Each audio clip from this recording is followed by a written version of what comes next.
wa min sayyiati a'malina may yahdihillahu fala mudilla lahu wa may yudlilhu falan tajida lahu waliyyan mursyida. Allahumma sholli ala Muhammadin wa ala ali Muhammad kama shallaita ala Ibrahim wa ala ali Ibrahim wa barik ala Muhammadin wa ala ali Muhammad kama barakta ala Ibrahim wa ala ali Ibrahim fil alamina innaka Hamidum Majid. Asyhadu an la ilaha illallah wahdahu la syarikalah wa asyhadu anna Muhammadan abduhu wa rasuluh. Amma ba'd. Ikhwani fiddin, a'azakumullah. Kita patut memanjatkan puji dan syukur kehadiran Ilahi Rabbi tanpa terasa dalam hitungan waktu yang cukup panjang. Rajab ketemu bulan Rajab, Sya'ban ketemu bulan Sya'ban, Ramadan ketemu bulan Ramadan.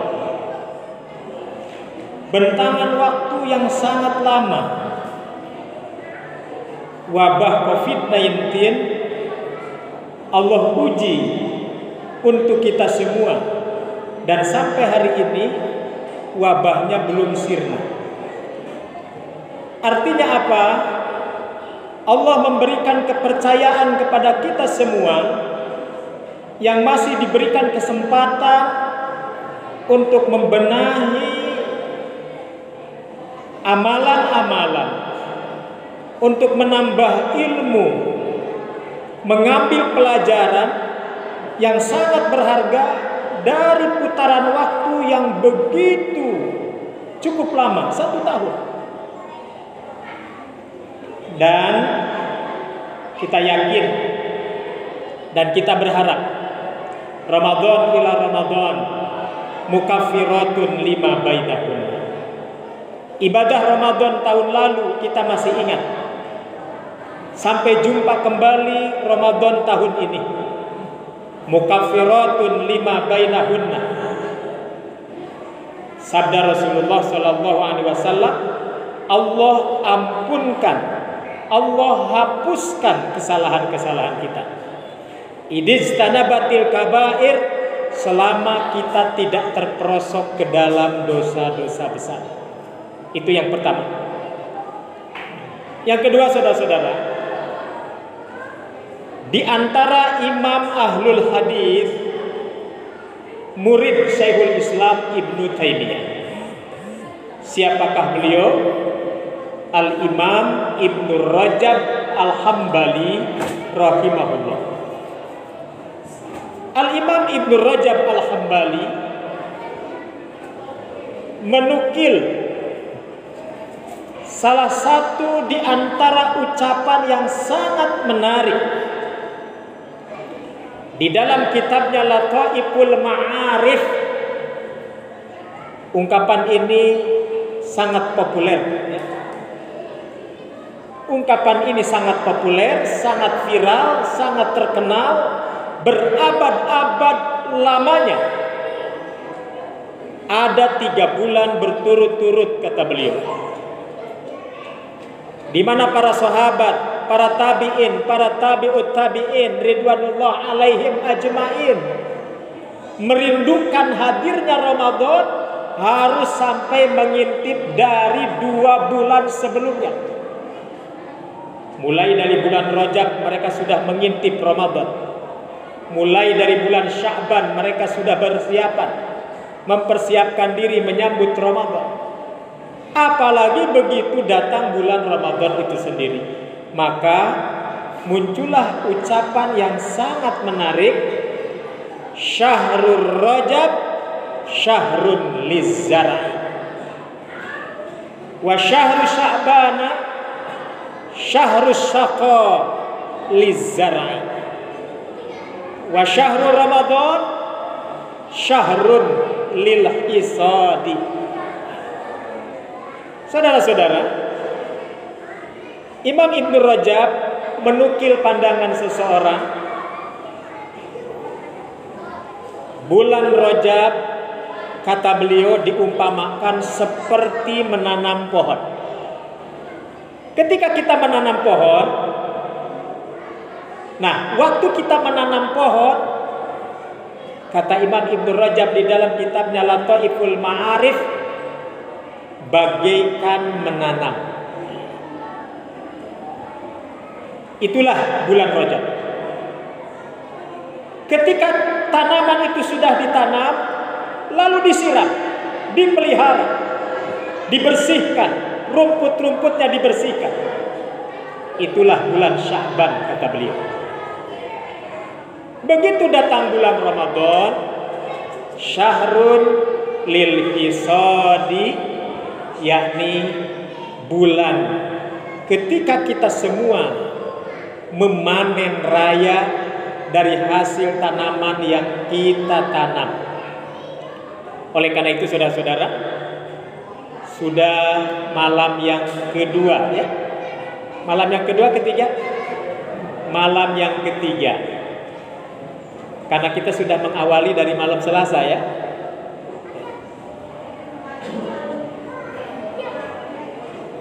Kita sudah berada pada posisi panen. Kita sudah berada pada posisi bagaimana kita hidup dalam taburan ilmu yang begitu banyak. Dengan ikhlas karena Allah, kita duduk tersipu hanya untuk mendengarkan ilmu. Di dalamnya ada amalan, mulai dari makan sahur sampai sahur, sampai tilawatul Quran, sampai sholat tarawih, sampai sholat witir. Dimulai dengan berbuka, bersedekah, dan masih banyak yang lain-lainnya. Fadilatul Syekh Al-Allamah Sayyid Abul Hasan Ali Al-Hasani An-Nadawi, seorang ulama besar dari benua India, sangat terkenal namanya. Di lingkungan organisasi konferensi Islam dunia, beliau sangat terkenal. Abul Hasan Ali Al-Hasani Ali An-Nadawi. Maka populer sampai sekarang. Ramadan diistilahkan sebagai madrasah. Madrasah Ramadan. Madrasah Ramadhaniyah. Di dalamnya bertabur ilmu. Di dalamnya berserakan amal yang sangat banyak. Oleh karena itu, saudara-saudara, bulan Ramadan yang dirindukan benar-benar mengantarkan kita semua pada cita-cita luhur sesuai dengan apa yang kita inginkan, tidak lepas dari makna berkah itu sendiri. Maka sangat wajar bila Rasulullah SAW menyambut hadirnya bulan Ramadan dengan kata-kata marhaban ya syahrul mubarak. Ma maknal mubarak? Apa yang disebut dengan mubarak? Al-mubarakatu mustaqun min kalimatul birkah. Al-barakah wal birkah. Seorang ulama ahli bahasa, Al-Imam Al-Asbahani, di dalam kitabnya Al-Mufradat fi Ghoribil Quran,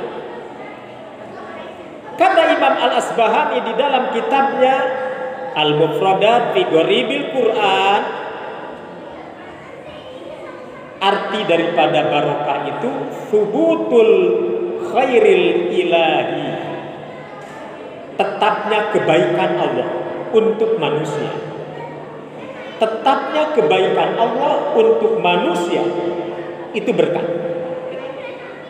Oleh karena itu, kata berkah selalu ada pada setiap mustalahat syar'i, kata Imam Ibnu Taimiyah. Mustalahat syar'i yang dibangun pada narasi-narasi Islam yang sudah biasa kita ucapkan. Assalamualaikum warahmatullahi wabarakatuh. Barakallahu fikum jami'an. Allahu yubarik. Nah, barakallahu laka wa baraka alaika wa jama'a bainakuma fi khairin. Jadi kata barakah. Ramadan disebut syahrul mubarak. Lalu Imam Ibnu Mandur, seorang begawan bahasa yang sangat terkenal, tiada bandingnya, dirujuk oleh ulama-ulama dunia. Di dalam kitabnya Ibnu Mandur Lisanul Arab, kata berkah atau kata barokah itu padanan katanya dengan birkah. Kalau al-barokah itu artinya berkah itu sendiri, kebaikan yang tetap yang Allah turunkan untuk manusia yang dikehendakinya. Kalau birkah apa namanya? Apa arti birkah? Nah, anak-anak dinia pasti tahu birkah itu kolam. Orang Betawi menyebutnya empah, ya, kolam. Kalau orang Sunda nyebutnya balong. Ada balong, ada empang, ya, kolam. Kata Imam Ibnu Mandur, al-birkatu maudhi'ul ma. Yang namanya birkah itu tempat bermuaranya air. Lalu kenapa Ramadan disebut syahrul mubarak? Kenapa Ramadan disebut bulan berkah? Karena Ramadan bagaikan kolam. Bagaikan kolam yang mengalirkan aliran-aliran kebaikan berkumpul, bermuara dalam satu titik kolam, yakni kolam Ramadan. Maka kita panen. Hari ini kita panen pahala dari takjil, panen pahala memberikan takjil, panen pahala dari berbuka saum itu sendiri, panen pahala menegakkan sholat berjamaah, panen pahala sholat malam, yakni sholat tarawih. Karena Imam Ibnu Hajar Al-Asqalani, walaupun ada perdebatan pendapat di kalangan fuqaha, ya, apakah boleh menunaikan sholat tahajud kembali setelah sholat tarawih? Nah, ini persoalan lain. Para ulama silang pendapat di situ. Walaupun kata Imam Ibnu Hajar Al-Asqalani, sholatul lail fi Ramadan yakni sholatul tarawih. Tapi tidak menutup kemungkinan terjadinya ada khilaful ulama di dalam menentukan adakah sholat malam setelah sholat tarawih. Maka orang mengkaji dan mengkaji, menemukan dan menemukan. Walaupun saling bantah membantah, selama dalam koridor ilmu, maka kita mendapatkan ilmu di bulan Ramadan. Jadi bertebar ilmu, semarak amalan pada bulan yang kita rindukan. Nah, saudara-saudara, oleh karena itu sangat tepat apa yang dinukilkan oleh Al-Imam Ibn Rajab Al-Hambali dari seorang ulama ternama Al-Balkhi rahimahullah.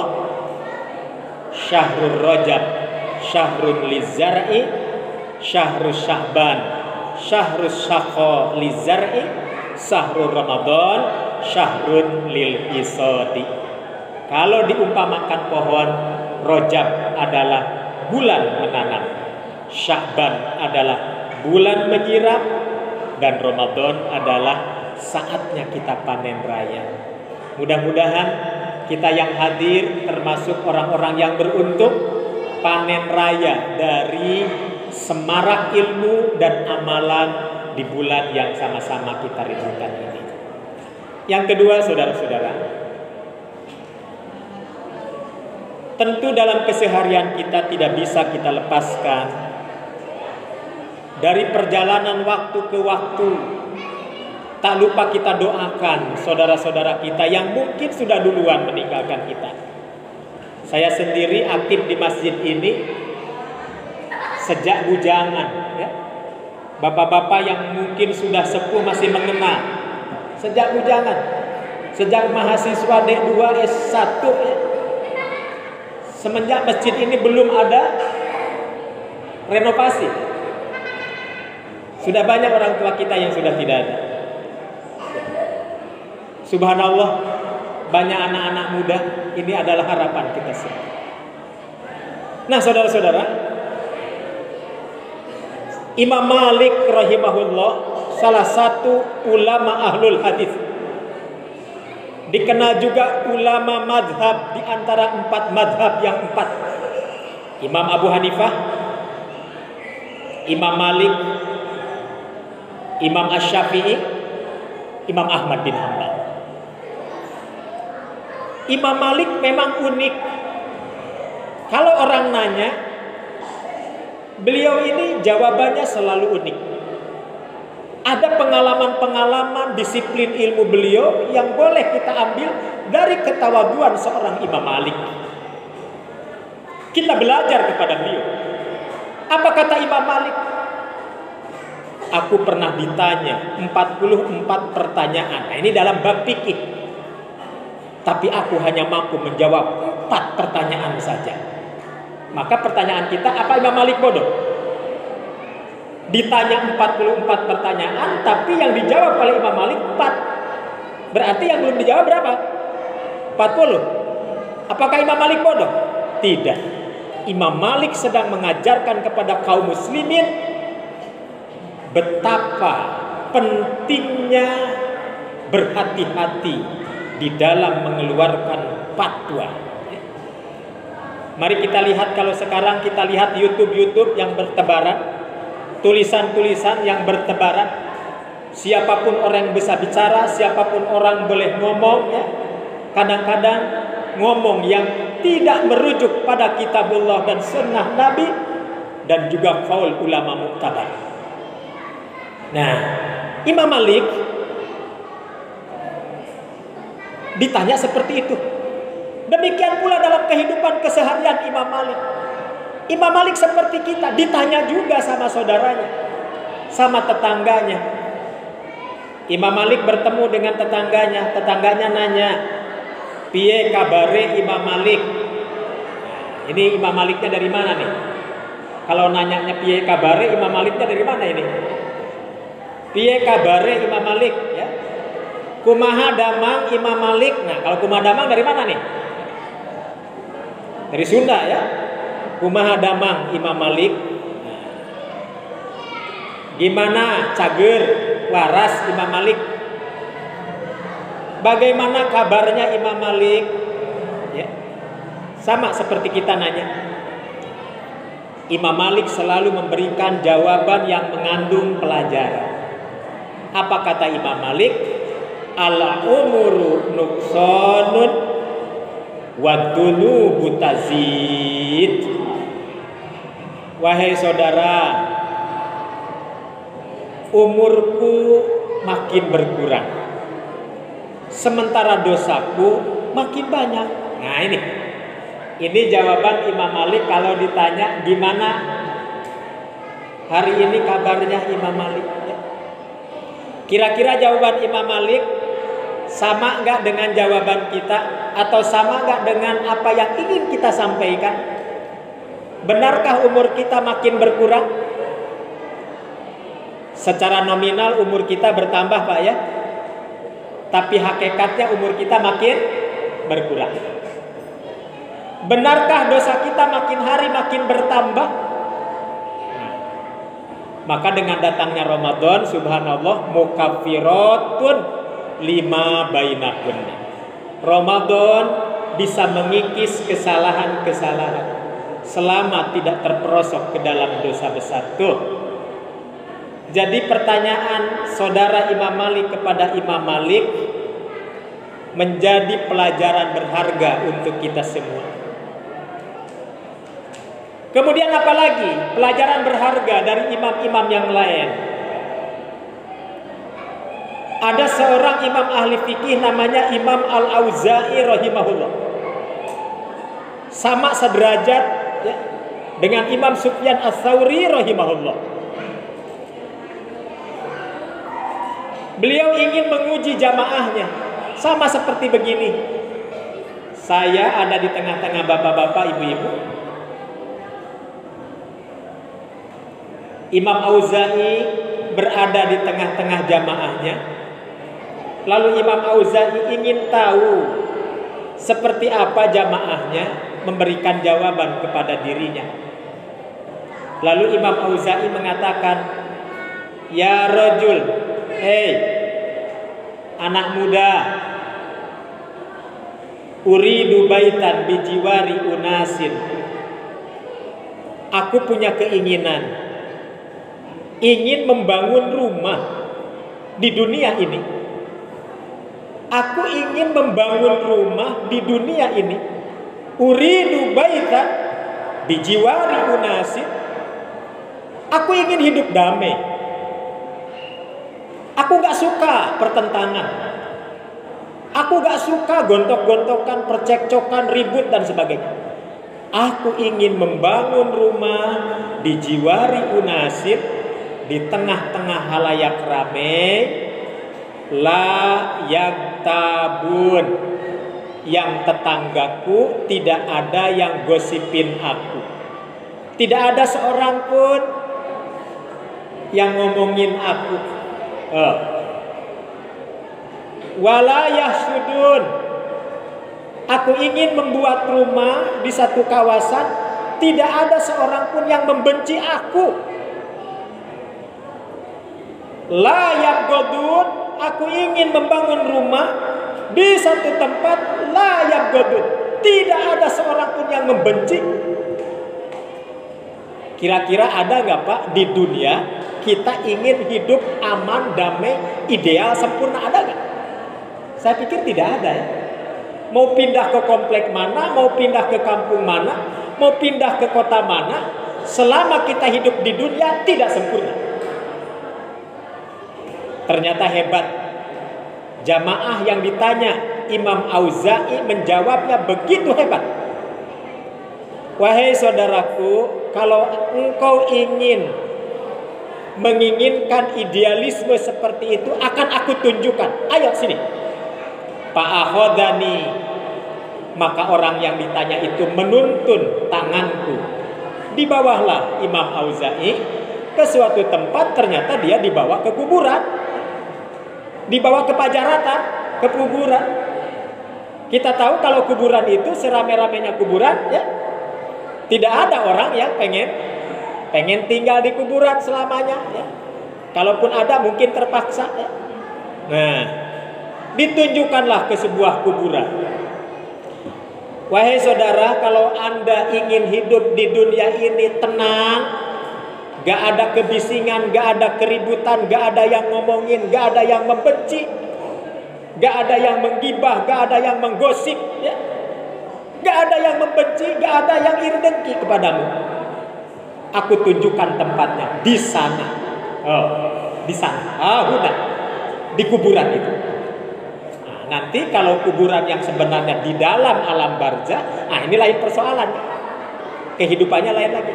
Ini sedang bicara dunia. Jadi selama kita hidup di dunia ini, yang namanya godaan, ujian, cobaan pasti ada.